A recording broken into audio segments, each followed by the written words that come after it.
What's up guys, it's Mr. Chris here, and welcome to day number 2 of our spring camp called Into the Outside.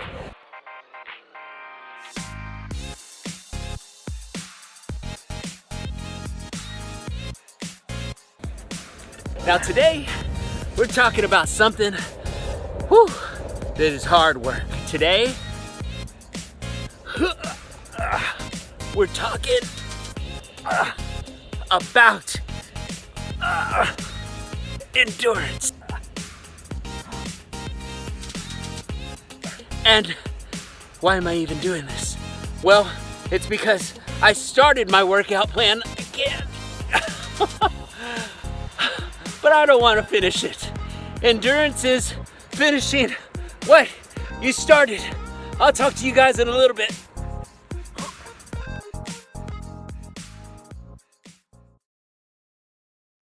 How to have endurance.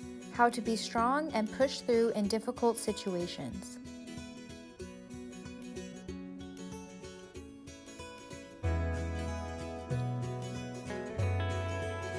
Think of a plant and what plants have to endure before they grow into something beautiful. Some days plants don't have enough water or enough sunlight, but they still finish what they started, which is what our major message is today.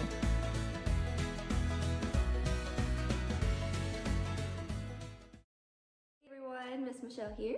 So since quarantine has been just like terrible, I decided to get a puzzle. I ended up getting like a pretty tough one just because I do love a challenge, although I will say I do get easily frustrated when I am challenged, but it's okay because we grow when we go through challenges. That is how we get better at things. That is, did you see that? How we get better at things. That is how we progress. Just trying and trying, even when we feel like we can't, we push through it. That's called endurance. You push through this frustration, you push through this challenge, and you come out on top. Okay, so this is my puzzle. That's a random apple. This is my puzzle, 1,000 pieces of the Canottieri in Italy. I don't know. But anyways, I pulled out the page so you can see it better. Look at all that detail. Sorry for the shadow. Look at all that. Like, this is gonna take a really long time.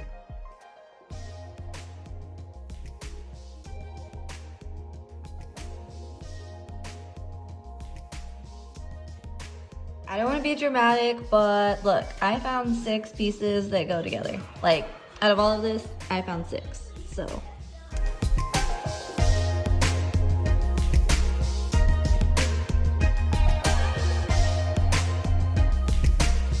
What's up, guys? So it's been like a million days. I've still been working on my puzzle.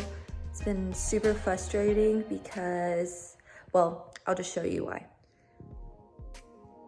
It's craziness. I think I'm missing this piece and this piece because I have no more light blue pieces. So I think that the puzzle people left out a piece for me, and that's not okay.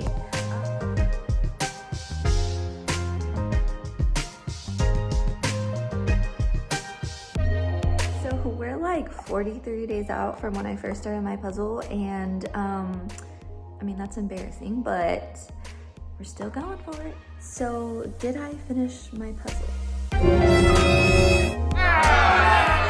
But it's okay because I'm still gonna work on it. I'm still gonna try. I'm not gonna give up. It's just gonna take me a little bit longer, and that's okay. It's not a race, it's part of the journey.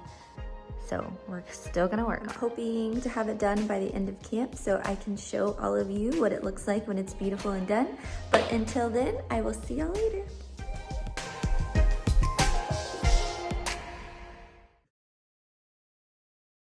Endurance can be used for many things, but some examples are playing a sport, studying for a difficult test, cleaning a messy room, or rehearsing for a play or performance.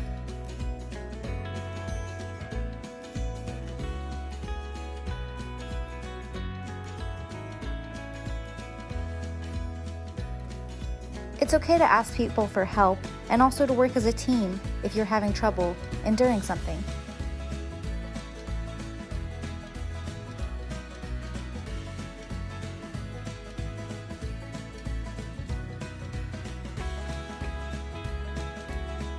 The next tip for having endurance is knowing your strengths and knowing what needs work. Having a positive mindset, having a strong mind, having healthy coping mechanisms, practicing physical strength, practicing whatever your goal is, as well as having hope. Practice makes perfect. Practice is the most important part of endurance.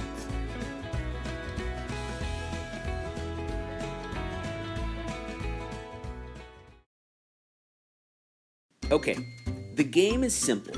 You take a straw, a container of some kind, and a tissue, a paper towel, or anything that you can cut into pieces without getting into trouble with. Now, your job is to tear apart the tissue into as many pieces as you can, as long as it's at least 20 pieces. And by the way, this game is called Don't Waste Your Breath. The object of this game is to pick up as many of the pieces of tissue using only the straw. Now, this game definitely takes a lot of endurance. Endurance is finishing what you started. Now, since it looks like it's going to take this guy a long time to finish, I'd like to talk about something. Did you know that we breathe in about 20,000 times per day? That probably means we breathe out that many times too. That's a lot of work. Not to mention the guy who kept count of all those breaths. Why am I talking about breathing? Well, it's because we can't do anything in life without breathing. Sports, swimming, singing, even this game that this guy's playing requires you to have breath. One thing that can make it harder to breathe is cigarettes.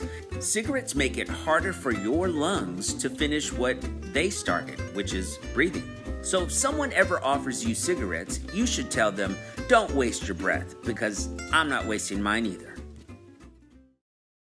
In college, I took a really difficult class, and there were many times that I was thinking, I can't do this. I'm just going to drop out of this class and take it some other time. But luckily, I decided to stick with it because I paid way too much money for this class to drop out of it. So luckily, I decided to stick with it, and I was able to come out of the class with an A, which was amazing.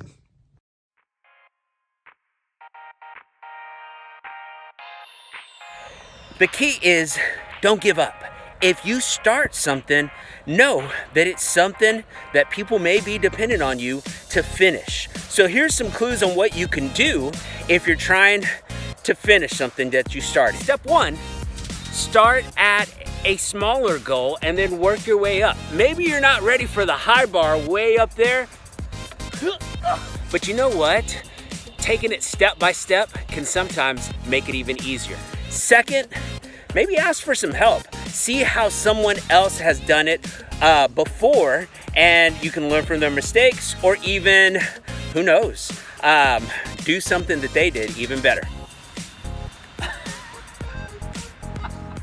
This will be part of the outtakes. And then last but not least, take it easy on yourself. Try hard, know that, hey, if it didn't work out this time, you can try again the next day. If you're feeling frustrated, take a little break. Just don't give up. Say it with me, I can finish what I started. All right, guys, I'm gonna keep trying these pull-ups. Here goes.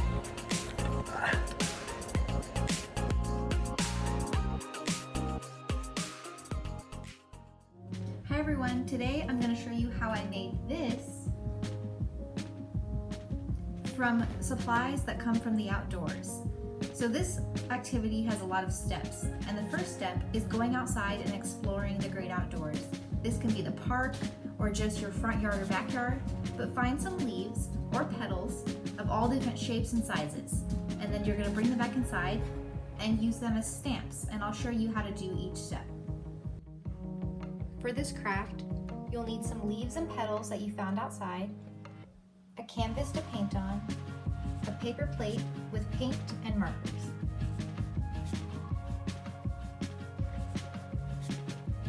So you take one of the leaves and you dip it in the paint and make sure it's all coated. Your fingers might get dirty for this, but this is washable paint. and then you take the paint that's on the leaf and you stamp it onto the canvas.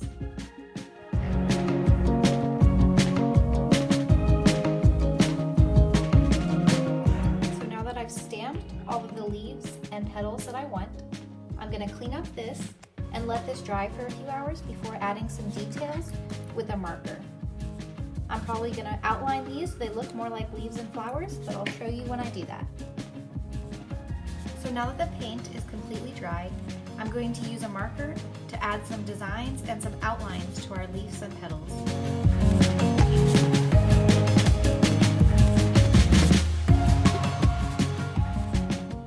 Now that they're all outlined into the shapes that I want them to be in, I'm just going to add some more details and make it really fun.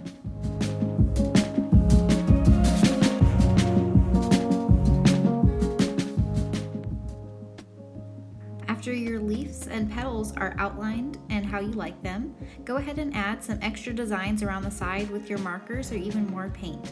I'm just doing some polka dots.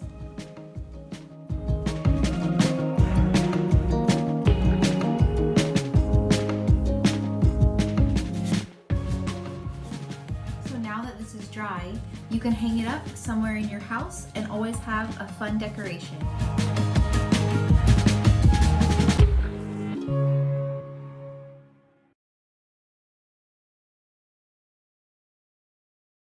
BONUS bonus. Bonus material. Hi, I'm Mr. Chris. This is my son Jonah, and we're gonna read the book Polar Bear, What Do You Hear? It's written by Bill Martin Jr. and illustrated by Eric Carle. Now, it has a lot of sound effects and motions, so we're gonna try to do our best. Polar Bear, what do you hear? I hear a lion roaring in my ear. Roar.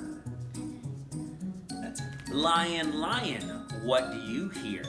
I hear a hippopotamus snorting in my ear. Hippopotamus, what do you hear? I hear a flamingo fluting in my ear.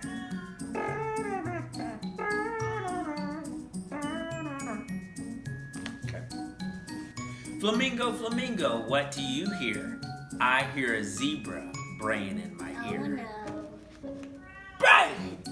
That's what the bray sounds like. It goes, bray! Zebra, what do you hear? I hear a boa constrictor hissing in my ear. How's boa constrictor sound?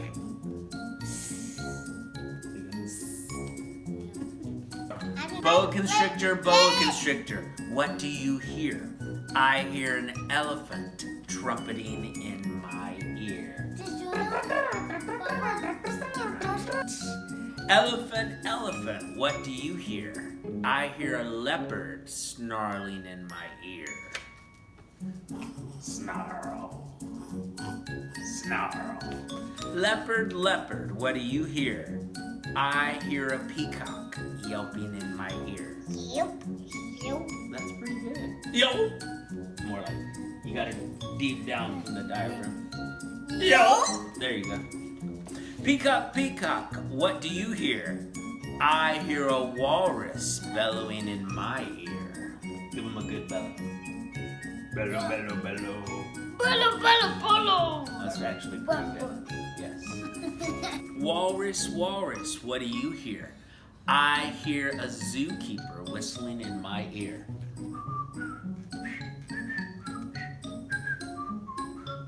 That's the best I can whistle, sorry. That's not a whistle, bro. All right, here goes. Zookeeper, what do you hear? I hear children. Children are growling like a polar bear. Rawr. Roaring like a lion. Roar. Snorting like a hippopotamus. Oh. Whoa. Fluting like a flamingo. Braying like a zebra. Hissing like a boa constrictor. Trumpeting like an elephant.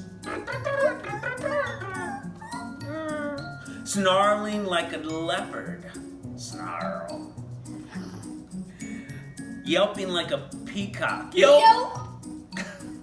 Bellowing like a walrus. Bellow, bellow, bellow. Bellow. You know why So that has been Polar Bear, what do you hear? We have been Chris and Jonah, and we'll see y'all later.